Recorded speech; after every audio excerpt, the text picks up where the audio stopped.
Now that you have better understanding of infrastructure as a code and the importance of automation for security operation, let's explore the different options for Microsoft Sentinel.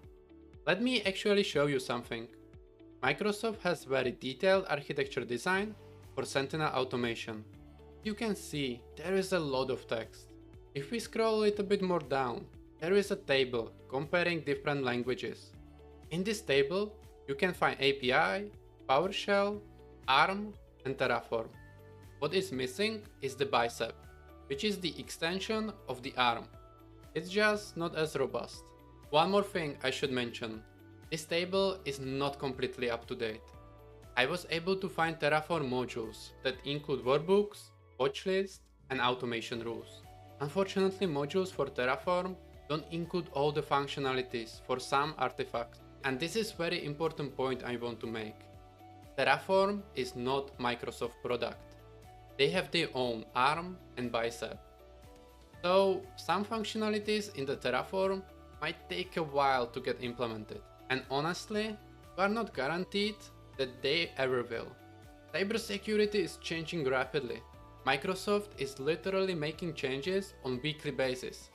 Even they have hard time updating their APIs. As of my knowledge, automation rules weren't supported for maybe a year. So be very cautious before you decide what automation language to use for Microsoft Sentinel. The biggest advantage of Terraform over others is that it is industry standard infrastructure as a code tool.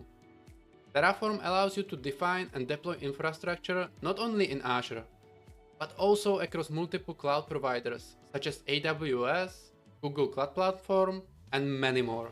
Another key benefit of Terraform is the ability to track and manage changes in your environment. It maintains a state file that keeps track of the current state of your infrastructure and can detect any changes made to your configuration files. This allows you to easily apply incremental changes or roll back to previous state if needed. These functionalities are missing from ARM, PowerShell, or API. But imagine a scenario where we can combine API, PowerShell, and ARM together and create custom solution with the advantages of Terraform and all of the functionalities available in ARM and API. Wouldn't that be awesome? It would take some time to create this implementation.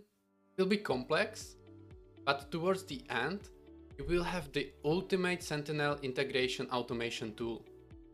And that's exactly what we are going to do in this course.